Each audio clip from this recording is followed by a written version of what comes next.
कहते हैं दुनिया बनाने के 8 दिन बाद भगवान को लगा कि इस खूबसूरत से संसार को एक नायाब से तोहफे की जरूरत है।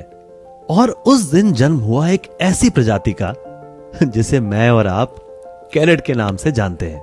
तो शुरुआत हुई एक आम इंसान के शरीर को लेकर, जिसमें पहले तो हाथी जैसी हिम्मत डाली गई, उसके बाद मिलाई गई थोड़ी चीते की रफ्तार और थोड़ी घोड़े की एंड्योरेंस। लेकिन बात कुछ बनी नहीं तो डॉल्फिन और ऑक्टोपस को मिलाकर एक दिमाग बनाया गया जिसमें EQ और IQ का बैलेंस बराबर था।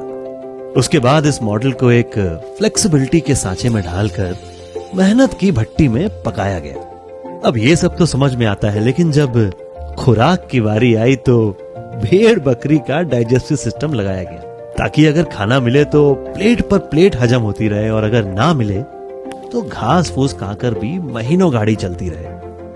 कई दिनों की कड़ी मेहनत के बाद जब ये प्रोडक्ट रेडी हुआ तो घर जाते जाते भगवान ने अपने स्टाफ से बोला कि देखो, इसे पार्सल करने से पहले एक सोने का मुकुट पहना देना। अब इतनी रात को बेचारे कर्मचारी गोल्ड कहां से ढूंढ कर लाते, लेकिन भगवान की बात को रखने के लिए उन्होंने वाकई कैरेट को एक सोने का मुकुट पहना दिया।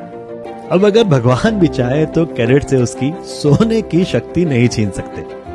खैर, अगले दिन जब भगवान अपने इस करिश्मे को देखकर बंद बंद मुस्कुरा रहे थे तो एक स्टाफ ने बड़े डरते डरते पूछा, सर एक डाउट है, आपने कैरेट में कई जानवरों की शक्तियां तो डाल दी, लेकिन ये बेचारा इन सभी जानवरों का आपस में तालमेल कैसे बिठाएगा? भगवान ने उसी मंद मुस्कान के साथ जवाब दिया, बड़ी आसानी से कर लेगा, क्योंकि जिगर इसे मैंने शेर का दिया है। ये शानदार जवाब सुनने के बाद पूरी सभा तालियों की गड़गड़ाहट से गूंजने लगी, लेकिन प्रोडक्शन टीम हेड कुछ चिंतित नजर आ रहे थे। भगवान ने सबको शांत कराकर उनकी तरफ इशारा करके पूछा कि क्या मैं आपकी चिंता का विषय जान सकता हूं?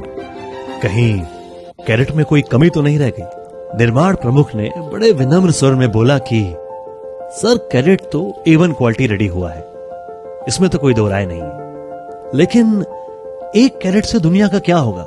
हमें तो ऐसे सैकड़ों हजारों चाहिए होंगे। अब आपको तो पता है कि एक कैरेट बनाने में पसीने छूट गए, ऐसा एक और बनाने जाएंगे तो कमर ही टूट जाएगी। ये सुनकर भगवान अपने सिंहासन से खड़े हुए और सभा के बीचों बीच आकर कहा कि सही कहा आपने, जरूरत तो पड़ेगी, लेकिन हम नहीं बनाएंगे, ये काम अब कोई और पूरा करेगा।